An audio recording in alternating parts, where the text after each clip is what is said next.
Bismillahirrahmanirrahim. Nabi SAW mengatakan, Innar rifqa la yakunu fi syai' illa zana wa la yunzau min syai'in illa syana. Ya. Kata Nabi, sesungguhnya kelembutan itu tidaklah berada pada sesuatu melainkan akan menghiasinya, dan tidaklah dicabut dari sesuatu melainkan akan memburukkannya. Ya. Itu kata Rasulullah Shallallahu Alaihi Wasallam dalam hadis sahih riwayat Abu Dawud. Ya. Pokoknya kelembutan itu kalau berada pada sesuatu dia akan menghiasi. Nah, seperti itu. Begitu pula dengan apa? Manusia. Ketika manusia ini memiliki sifat lembut tadi itu, maka itu akan menghiasi dirinya. Ya. Dan itu akan menjadikan dia ini apa? Ya, mendapatkan kecintaan dari Allah Subhanahu wa ta'ala, ya, dan kecintaan dari manusia, ya. Dengan kelembutan itu urusan-urusan akan dimudahkan, dan sebagiannya akan berhubungan dengan sebagian yang lain, dan yang berpisah akan kembali ke tempat semula, dan dengannya dikumpulkan yang bercerai-berai. Ya. Misalkan dalam keluarga saja, kakak adik mungkin ya sama-sama keras, misalkan ada permasalahan, putus dia ini, ya. Tapi kalau sudah ada kelembutan, yang satu ngalah, ya, dia sudah mendapatkan ilmu, dia harus pemaaf, dia harus mudah memaafkan, dia harus menyambut. Kemudian hatinya yang tadinya keras, mententeng tadi itu, kemudian luluh. Kemudian dia ini, ya, dengan kelembutan itu akhirnya yang tadi tercerai-berai itu akan bersatu lagi. Dengan kelembutan itu semua permasalahan akan bisa apa? Diselesaikan dengan baik, ya, dengan kelembutan, ya. Maka ini betul-betul apa? Sifat yang sangat dicintai oleh Allah Subhanahu wa taala. Maka seseorang, ya, itu harus melepaskan diri dari sifat kekerasan dan menghiasi dirinya dengan kelembutan, ya. Karena Nabi sallallahu alaihi wasallam bersabda, "Man u'tiya haddahu minar rifqi faqad u'tiya haddahu minad dunya wal akhirah." Ya. Hadis ini sahih diriwayatkan oleh Imam Ahmad, ya. Kata Nabi apa? Barang siapa diberikan bagiannya dari kelembutan, sifat yang lembut tadi itu, sungguh dia telah diberi bagiannya di dunia dan di akhirat. Jadi kalau orang itu sudah diberikan sifat lemah lembut, diberikan kelembutan oleh Allah, kata Nabi, sungguh dia telah diberi bagiannya di dunia dan di akhirat, ya. Maksudnya apa? Barang siapa yang Allah telah memberikan bagian dari kelembutan di dunia, sungguh Allah telah memberinya apa-apa yang ia angan-angankan dari kebahagiaan dunia dan akhirat.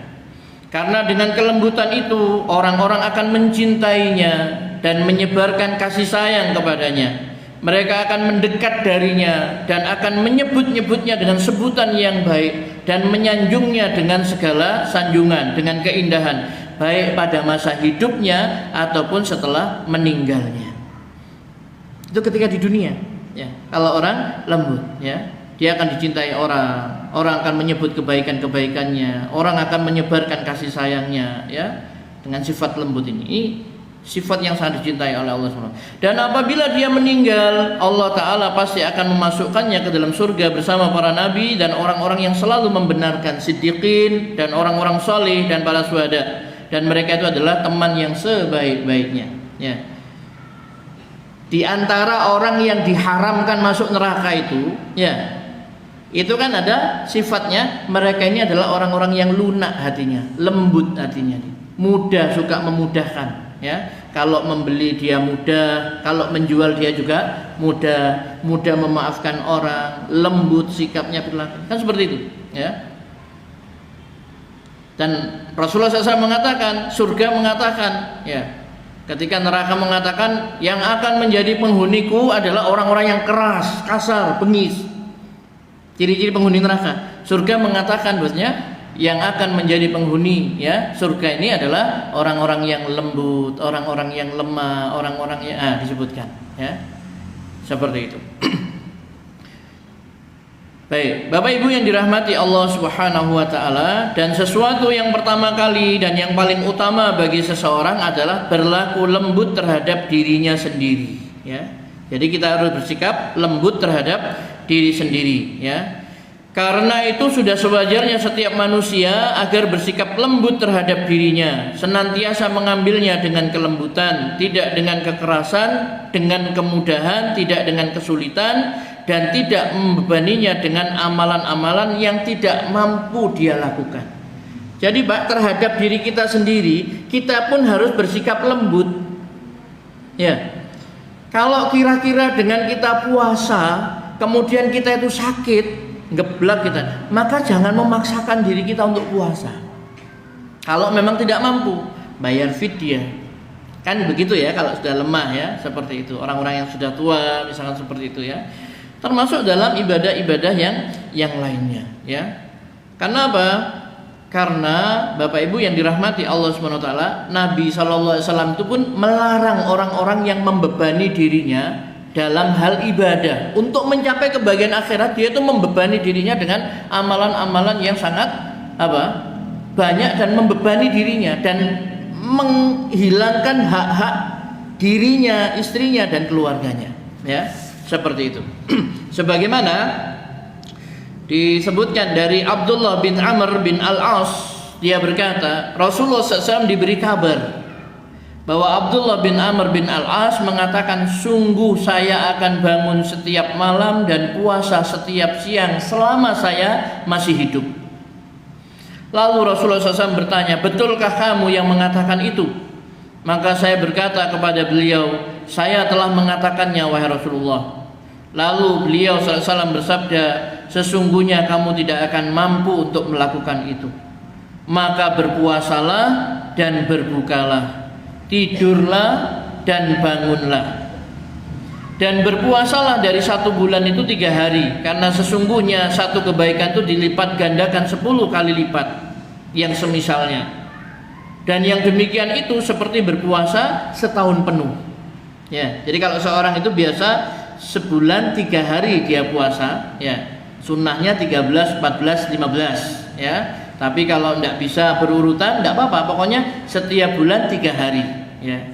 Misalkan diambil hari Senin atau Kamis, begitu ya, begitu. Maka siapa yang puasa 3 hari setiap bulan, maka dia seperti puasa sepanjang tahun. Kemudian perawi berkata, saya berkata, sesungguhnya saya mampu melakukan lebih dari itu. Beliau bersabda, berpuasalah 1 hari dan berbukalah 2 hari. Perawi berkata, sungguh saya masih mampu melakukan lebih dari itu wahai Rasulullah. Beliau bersabda, berpuasalah 1 hari dan berbukalah 1 hari. Yang demikian itu adalah puasanya Daud alaihissalam, dan itu adalah puasa yang paling sempurna. Puasa yang paling dicintai itu adalah puasa Daud ya, sehari puasa sehari berbuka. Itu puasa paling top sudah ya. Perawi berkata, saya berkata, sesungguhnya saya mampu melakukan lebih dari itu ya Rasulullah. Rasulullah SAW bersabda, tidak ada yang lebih utama dari itu. Ya, tidak ada yang lebih utama dari itu. Ya. Kemudian Abdullah bin Amr bin Al-As mengatakan, sungguh saya menerima 3 hari yang telah Rasulullah SAW sabdakan, itu lebih aku cintai daripada keluarga dan hartaku. Hadis ini diriwayatkan oleh Bukhari dan Muslim. Ya. Jadi Nabi SAW melarang para sahabat ini memberatkan diri dalam ibadah, ya, dalam sholat dan puasa. Dia kan tadi mau apa? Mau sholat terus menerus, tidak akan tidur. Mau puasa terus menerus selama dia masih hidup, terus berpuasa terus, ya. Berarti kan dia ini apa? Semangat, ingin meraih apa istilahnya itu, ketinggian derajat di akhirat nanti itu, ya, semangat. Tetapi sama Rasulullah SAW dilarang. Ya, tidak boleh sholat terus menerus, tidak tidur itu tidak boleh. Ya. Puasa terus menerus, tidak berbuka itu tidak boleh. Tidurlah dan bangunlah, puasalah dan berbukalah. Ya. Malah kalau dalam riwayat yang lain itu dikatakan dia akan ibadah terus, dia tidak akan menikah. Ya. Tapi sama Rasulullah SAW dikatakan saya juga menikah, kata Rasulullah SAW. Saya menikahi wanita. Ya. Jadi tidak ada kerahiban dalam Islam. Artinya apa, Bapak Ibu yang dirahmati Allah SWT? Sahabat itu sangat bersemangat untuk beribadah kepada Allah SWT. Tetapi Rasulullah SAW yang melarang, jangan membebani diri terlalu berat. Ya, karena itu juga tidak baik baginya. Padahal itu akhirat. Ya, Maka Bapak Ibu yang dirahmati Allah Subhanahu wa taala, kalau untuk urusan akhirat saja dia mau ibadah, sholat terus, mau puasa terus, itu sama Nabi dipenging jangan memberat-beratkan diri. Apalagi urusan dunia. Ya. Apalagi urusan dunia. Urusan dunia ini kalau kita itu hidup sederhana apa adanya, itu enak sekali. Ya. Tapi kalau kita memaksakan diri, memforsir dan lain sebagainya, wah itu berat nanti kita. Ya. Nah ini yang harus kita istilahnya pahami bersama. Ya. Dan Nabi SAW itu menganjurkan agar kita beragama ini pelan-pelan. Ya, tidak boleh langsung jebret gitu, tidak bisa. Ya. Karena Nabi mengatakan inna hadad-din matinun faughilu fihi birrifqi. Sesungguhnya agama ini adalah kuat, maka kalian masuklah ke dalamnya dengan lembut. Ya, hadis ini hadis hasan diriwayatkan oleh Al-Baihaqi. Agama ini kuat, maka masuklah kamu dengan lembut. Maksudnya dengan lembut itu dengan pelan-pelan, ya, perlahan-lahan. Ya, karena kalau agama kuat, sesuatu yang kuat langsung dikerah, cuklek dia nih, motong akhirnya. Ya, tapi pelan-pelan, bertahap, ya, seperti itu. Dan Allah itu kan tidak pernah bosan menerima amal hambanya, sampai hamba itu sendiri yang merasa bosan untuk beramal. Kemudian Nabi SAW mengatakan, inna hadzal-din yusrun, wala yushaddad-din ahadun illa ghalabah. Ya, sesungguhnya agama ini sangat mudah dan tidaklah seseorang memberat-beratkan agama ini kecuali dia akan dikalahkan. Lalu saya mengatakan, maka berbuat benarlah. Berbuat benarlah itu dengan tidak ekstrim ataupun lalai, ya. Tidak berlebih-lebihan, tidak terlalu berlebih-lebihan, gulu begitu ya, tapi juga tidak melalaikan, sedang-sedang saja. Mendekatlah kepada kebenaran dan berikan kabar gembira, mudahkanlah dan mohonlah pertolongan pada waktu pagi dan siang dan sedikit dari waktu malam. Ya, hadis sahih riwayat An-Nasa'i. Jadi dalam hadis ini Nabi memerintahkan agar kita tidak memberat-beratkan di dalam urusan agama ini. Ya, ya, tidak memberat-beratkan diri. Jangan sampai kita itu beribadah kepada Allah kemudian kita itu jenuh, ya, kemudian sumpek. Ya, ibadah itu harus kita gembira dengan penuh kebahagiaan, senang gitu loh, ya. Ya, seperti itu. Makanya Rasulullah SAW memerintahkan agar kita ini semampunya, ya. Jangan ngoyo, ya. Tidak boleh, Pak. Kita mau ngoyo mau haji tidak punya uang kemudian utang di bank mau berangkat haji, tidak bisa, tidak boleh. Ya. Termasuk juga ketika kita mau melaksanakan zakat misalnya. Kalau memang tidak mampu, agama itu mudah. Kalau tidak mampu tidak wajib, ya. Yang wajib, ya. Maka Nabi SAW mengatakan alaikum bima tutiquna fawallahi la yamallullahu hatta tamallu. Berbuatlah yang kalian mampu, maka demi Allah, Allah itu tidak akan bosan menerima amal sampai kalian sendiri yang bosan. Ya. Jadi Bapak Ibu yang dirahmati Allah Subhanahu wa taala, kita diperintahkan oleh Rasulullah SAW agar beramal sesuai dengan kemampuan kita. Ya. Jangan ngoyo yang menyebabkan kita itu berat, ya, kemudian gerundel. Ya, ibadah kok gerundel ngersulo, ya. Ya, lebih baik sholat, misalkan sholat malam, misalkan berapa rakaat begitu, ya.